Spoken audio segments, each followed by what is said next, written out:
આ કંપાવી દે તેવા CCTV footage Rajkot શહેરના છે, જ્યાં રક્ષાબંધનના દિવસે જ માનીતા ભાઈએ બહેનને બેફામ લાફટો ફટકારી હતી. શખ્સે યુવતીને માત્ર 5 સેકન્ડમાં 8 ફડાકા ઝીક્યા હતા. શહેરના અમીન માર્ગ પર કપડાનો શોરૂમ ચલાવતી યુવતીને 2 લાખ રૂપિયા બાબતે બેફામ લાફટો ફટકારી હતી. આ સમગ્ર ઘટનાના સીસીટીવી ફૂટેજ વાયરલ થયા હતા. ક્યારે આવશો માસી? હા બોલ.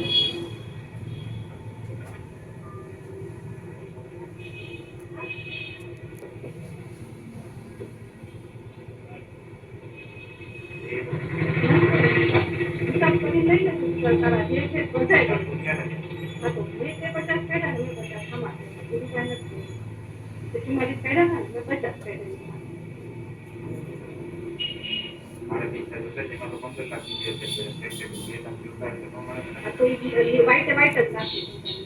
મમ્મી માંથી નાખી સમજ નાખી વાઈટ વાઈટ મમ્મી માંથી પછી કરી આવું પછી નાખી દઉં વાઈટ વાઈટ કારણ કે તમારા લોકો ભરોસા નથી.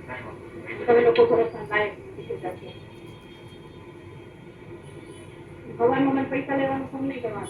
અમે ભિખારી નથી એવા માણસો કે તમારા પૈસા લઈને લઈ જશું. સવારમાં એવા ફોન નહીં કરવાના. મેં તો ડિડક્ટ કર્યા, માંગ્યા નથી, ડિડક્ટ કર્યા. તે કર્યા હતા એટલે તે કર્યા તેથી તું તને પૂછ્યું તું કે તું હું કાઢું મેં હું કોઈની કેવી રીતે મેં દેખાય કિરાક મેં તને આટલા રૂપિયા દીધા જિંદગી આખીમાં કોઈ દી એમ તને નથી કીધું કે તું કાઢે તો હું કાઢું. તારી માણસાઈ તો છો તું કઈ ટાઈપનો છો માણસ? તું ઉપકાર ભૂલ લેવો માણસ છો.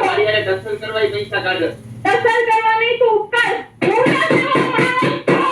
કોને દેખાય છે બધાને ખબર પડે. અચ્છા કોને બધાને ખબર પડે? મારે અવાજ જાય છે દીકો મારા આજે કોને બધાને ખબર પડે.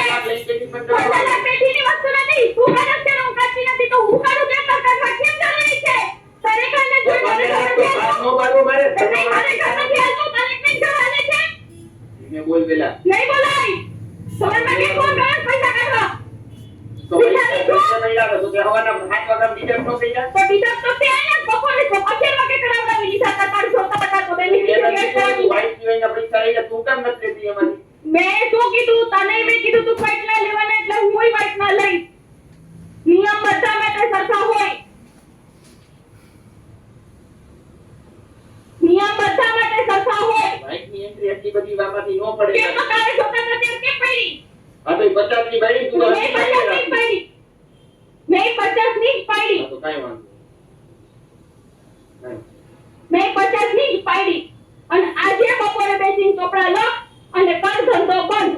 તારી હારે ધંધો નહીં. અને આજે તો 100% ફાઇનલ છે. મારા બાપની દીકરી નહીં ના જાય ઝોલા. બાપનો દીકરો નહીં જો નો ધંધો છૂટો કરું તો ના જાય ઝોલા તું મારા બાપની. નહીં તમારું ખુલ્લું રાખીને આજે બોલું બધાની વચ્ચે કે આમાં તો તમે રોજ મને ચોટી છેડા કરે છે. શાંતિ રાખ અહીંયા બારે અવાજ જાય. બોલું આજ બધાને તું મારા ઉપર સુવિધાઓ છું એટલી છું એટલે પણ હું ભણની દીકરી છું. ભણની હું ભણની દીકરી છું. હું કોઈ ના જાય જ નથી. કે તે કોઈ મારી પાછળ ઉભો હોય એટલે તું મને કામ બતાવજો. પૈસા માંગો એટલે તારે મને દબાવો. પૈસા માંગો નહીં. મારે જોઈ એટલે તું તમારે તું 50 મિલિયન 50 કાઢી 5 લાખ કાઢી લે. મારે કામ જોઈ. અરે તું લઈ લે પણ તને વાઈટ ના રૂપિયા મળશે કામ પડી જા. હા તો તારે કઈ નથી વાઈટ ના 15 લાખ રૂપિયા 10 લાખ રૂપિયા દીધા પણ તું પડી ગયો એટલે હવે હું તને એમ બ્લેકના પૈસા નહીં આપું. ધંધામાંથી એટલે કે પૈસા ન મળે. હું તને મારી વાઈટની એન્ટ્રી આપીશ. તું ફરી જા. હવે તારી વાઈટની એન્ટ્રી નો તું ગમે તે મારા ઉપર કેસ કરી જા. મારી સામે ફરી જા. એટલે તું તો અરે મારા ઘરમાં જ દેખાડું છે તું તો મારા ઉપર એને સામે લઈ આવજે. એને સામે લઈ આવજે ત્યારે આપીશ. પણ તારી માં ઊભી રહી જાય છે મારી સામે. એની આ પાર્ટનરશિપ નથી કરી મેં. હા તો ઈ કોઈ નહીં આવે તારી એ વાઈટ હતા ને પહેલી વારમાં એટલે ઈ આવશે. પહેલી વારમાં તું લઈને હું આ દરવાજો ખુલ્લો રાખીને જ વાત કરીશ. તો જા. ભલે ખબર પડે બધાને. ભગવાનના બોરમાં છે ને આગ્રહ છો તમે ભાઈ. સવારના કોણમાં કોને ફોન કર્યો મને પૈસા લેવાનો? શું ભિખારી છે? પૈસા માંગુ છું આ તો પણ મેં તને કીધું તને દઈશ પણ તને વાઈટ ના દઈશ. તારી માને ખબર પડ્યા વગર તને બ્લેકમાં નહીં આપું. તું તારી મારી માને પોતાને પૈસા દે છે ને કેમેરામાં ફૂટેજ લઈ લે. આ ફૂટેજ લઈ અને લે. હું સાઈન લઈશ કે તે 2 લાખ રૂપિયા લઈ જશે. હા તો લઈ લે. લઈ જા કાંઈ તું તો તેની 5 લાખમાં ભરી ગયો તો 9 લાખમાં. તું 2 લાખ રૂપિયા મને દેજે ચડે અને મારી સાઈન લઈ લેજે પછી મને 2 લાખ રૂપિયા દેજે ચોપડા મને. કરીશ જ. હા બસ ચોપડા. તારા ઉપર વિશ્વાસ જ નથી મને. કારણ કે તું તેથી નવરા અમારે વિશ્વાસ બધાય કરવાનો. તમે અરે કોઈ વિશ્વાસ એટલે નહોતો તારો ઉપર બોલ, કેટલું પેલા નામ મારી નહીં. સાથે જાય છે. નહીં, હું ધીમું બોલું, હું નહીં બોલું છું.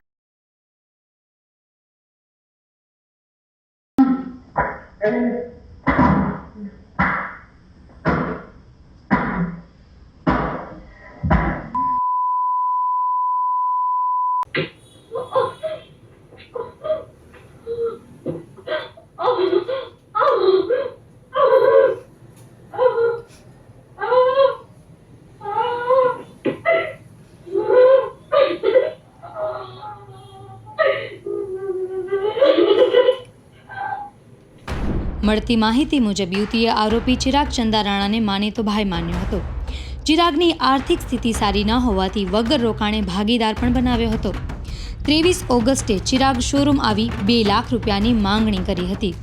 યુવતીએ પૈસા રોકડા નહીં અને ચેકથી આપ્યાની પૂરી તૈયારી બતાવી હતી, જે બાબતે ચિરાગ ઉશ્કેરાઈ ગયો હતો અને યુવતીને બેફામ ફટકારી હતી. આ મામલે પાડોશમાં રહેતા દંપતીએ સમાધાન કરાવ્યું હતું. ત્યારબાદ ફરીથી ચિરાગે રૂપિયાની માંગણી કરી હતી. આ ઉપરાંત અવારનવાર યુવતીને હેરાન કરતો હતો, જેને લઈ યુવતીએ માલવીયાનગર પોલીસ મથકમાં ચિરાગ વિરુદ્ધ ફરિયાદ નોંધાવી છે. પોલીસે ચિરાગ ચંદારાણા સામે ભારતીય ન્યાય સંહિતાની કલમ 115, 352, 351 મુજબ ગુનો નોંધી આરોપીને ઝડપવા તજવીજ હાથ ધરી છે. આજથી 15 દિવસ એટલે કે રક્ષાબંધનના દિવસે કપડાની જે દુકાન આવેલી છે ત્યાં એક બેન અને એક બીજો ભાઈ છે ચિરાગ જગદીશભાઈ ચંદારાણા, એ બંને પાર્ટનરશિપમાં ધંધો કરતા હતા અને દર મહિને હિસાબ કરતા હતા. જેમાં આ ગામના આરોપી ચિરાગ જગદીશભાઈ ચંદારાણાએ પૈસા માંગતા બોલાચાલી થયેલી, જે બાબતે તે વખતે એને બેનને 5-6 થપ્પડ મારી દીધેલી. ત્યારબાદ બેન અને એમના બીજા માનેલા ભાઈઓ દ્વારા સમાધાન થયેલ. ત્યારબાદ ફરીથી બનાવ બનેલ, જેથી બેન પોલીસની માલવીયાનગર પોલીસની ખાતે BNS કલમ 115(2), 352 અને 351 મુજબ ફરિયાદ આપેલી છે. આરોપીની ધરપકડ કરવામાં આવેલી છે. સર, આમાં એક વાત એવી પણ સામે આવી છે કે પોલીસ દ્વારા સમાધાન માટે મહિલાઓ પર દબાણ કરવામાં આવતું, તો આ વાતમાં કેટલું સત્ય છે? એ વાત ખોટી છે. પોલીસ દ્વારા કોઈ સમાધાન કરવામાં આવેલ નહીં. ફરિયાદી બેન અગાઉ કોઈ દિવસ પોલીસ સ્ટેશન આવેલો નથી. ત્યારબાદ સીધા DCP સાહેબ જોડે ગયેલ અને ત્યારબાદ પોલીસ મોકલી ફરિયાદ દાખલ કરેલ.